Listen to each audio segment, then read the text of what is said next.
கொண்ட எங்கள் தலைமை ஆசிரியர் திரு ஜேக்கப் மனோகர் சார் அவர்களுக்கும், எங்கள் அணியினருக்கும் எதிர் அணியினருக்கும், ஆசிரியர் பெருமக்களுக்கும், பயிற்சி ஆசிரியர்களுக்கும், பழைய மாணவர்களுக்கும், அலுவலக அன்பர்களுக்கும்,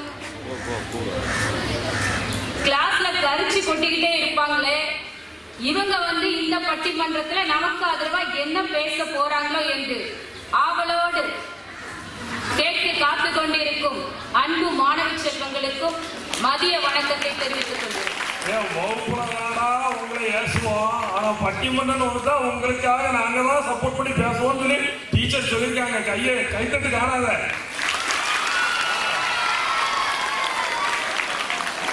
நடுவர் அவர்களே, சார் சொன்னாங்க எங்க பசங்க ஒரு சுவிட்ச் போட சொன்னா 3 சுவிட்ச் போடுறாங்கன்னு சொன்னாங்க.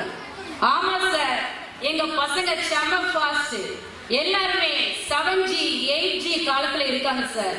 அப்படிதான் சார் இருப்பாங்க.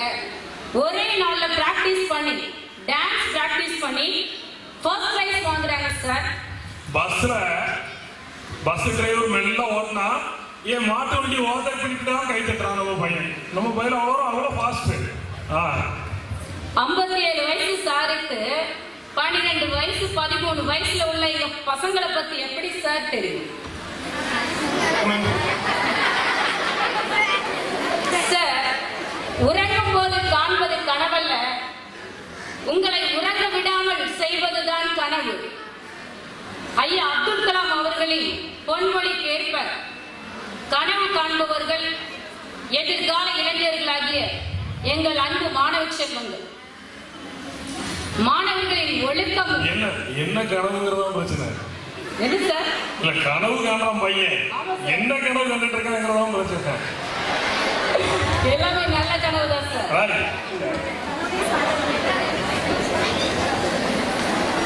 மாணவர்களின் ஒழுக்கமும் திறமையும் சாதனைகளும் தான் ஒரு பள்ளியை உச்சத்திற்கு கொண்டு செல்லும்.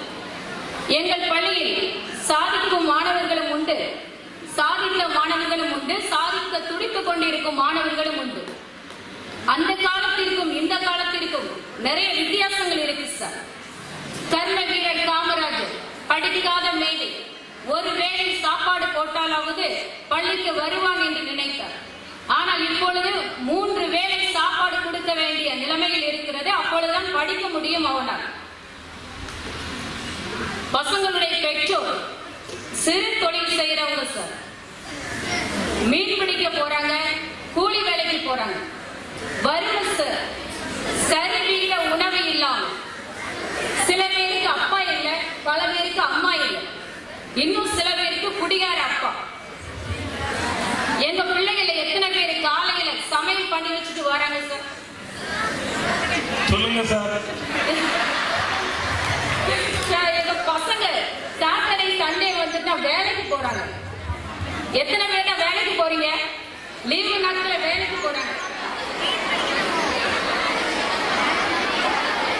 சரி, போதும். ஒரு பையன் கிளாஸ்ல பயங்கர சேட்டை, எல்லா டீச்சர்ஸையும் திட்டு, எல்லா சப்ஜெக்ட் டீச்சர்ஸையும் டார்ச்சர் பண்ண. ஏங்க உங்க எப்படிதான் வீட்டுல வச்சிருக்காங்க? உங்க அம்மா இருக்காங்களா?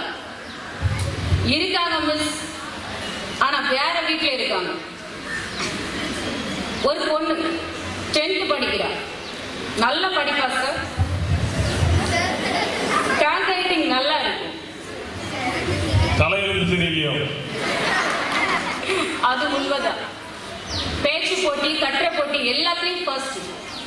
என்ன ஒர்க்கு கொடுத்தாலும் ஸ்மார்ட்டா செய்யும். போன டேம்க்கு பார்த்தா சார், இந்த டேம்ல இல்லை. ஒரு நாள் கிளாஸ்க்கு அழுதுகிட்டே இருந்தா, ரொம்ப நேரம் அழுதுகிட்டே இருந்தா. என்னாச்சு, ஏன் அழுதுகிட்டே இருக்க? அம்மா அம்மா எங்க குடும்பத்தை விட்டு வேற வீட்டுக்கு போயிட்டாங்க, வேற குடும்பத்துக்கு போயிட்டாங்க. வீட்டுல 4 பசங்க. அப்பா எங்க இருக்காங்க? ஃபாரின்ல இருக்காங்க. எப்போ வருவாங்க? 1 மாசம் கழிச்சு வந்தாங்க. ஆனா அப்பாவுக்கு தலையில கட்டி ஆபரேஷன் பண்ணாங்க. இப்போ வேலைக்கு போக வேண்டிய சூழ்நிலை. அந்த பொண்ணு வேலைக்கு போயிட்ட. இந்த மாதிரியான சூழ்நிலைகள், பிரச்சனைகள், நெருக்கடிகள், சவால்கள் நிறைய இருக்கு. அந்த காலத்துல வசதியான வீட்டு பிள்ளைங்க நம்ம ஸ்கூலுக்கு வந்தாங்க. வீட்டுக்கு போனா பெற்றோர் அவங்களை கவனிப்பாங்க. இந்த காலத்துல வீட்டுக்கு போனா பெற்றோரே இருக்கிறது இல்லை. 2 தெருவுக்கு ஒரு மெட்ரிகுலேஷன் ஸ்கூல் வந்து எல்லா பசங்களும் வசதியான வீட்டு பசங்களும் அங்க போயாச்சு. அந்த காலம் மாதிரி இந்த காலத்துல இல்லை. மாணவர்களுக்கு நிறைய பிரச்சனைகள்.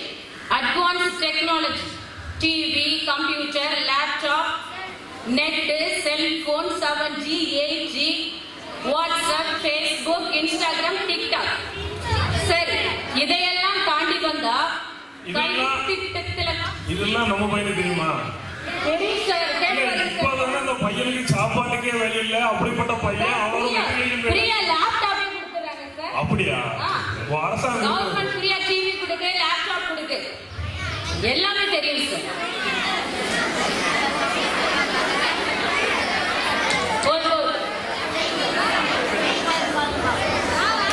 இதையெல்லாம் தாண்டி வந்தா கல்வி திட்டத்துல குழப்பம், கடுமையான பாடத்திட்டம், புரிந்து கொள்ள முடியாத பாடங்கள், படிக்க முடியாத கேள்விகள், போட முடியாத கணக்குகள்.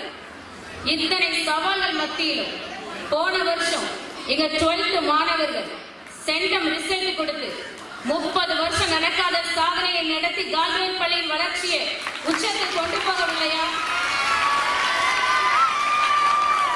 அது மட்டுமா, நீட் எக்ஸாம்ல 2 பசங்களும் ஒரு பொண்ணு பாஸ் பண்ணியிருக்காங்க. படிப்புல மட்டும் இல்ல, விளையாட்டு துறையிலும் சாதிச்சிருக்காங்க. Volleyball, basketball, beach volleyball கடந்த 15 வருஷமா ஸ்டேட் லெவலுக்கு போய்கிட்டு இருக்காங்க. இது போக ஜிம்னாஸ்டிக், டேக்வாண்டோ, குத்துச்சண்டை போட்டியிலே நல்ல ஃபார்மேஷன்ல இருக்காங்க நம்ம பசங்க.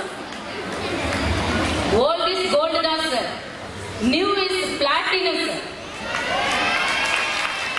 பழையன கழிதலும் புதியன புகுதலும் வலுவலை கால வகையினானே நன்னூல் சூத்திரம் இது. சரி, பழைய மாணவர்கள் 5 பேர் டாக்டரா இருக்காங்க, நிறைய பேர் இன்ஜினியர்ஸா இருக்காங்க, தலைவர்களா இருக்காங்க. அதுக்கு ஒரு போர்டு வைங்க சார்.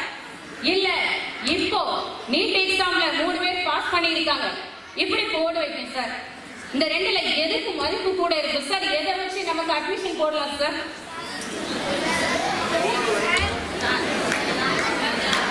சரி, போர்டு வச்சிருவோம் சார்.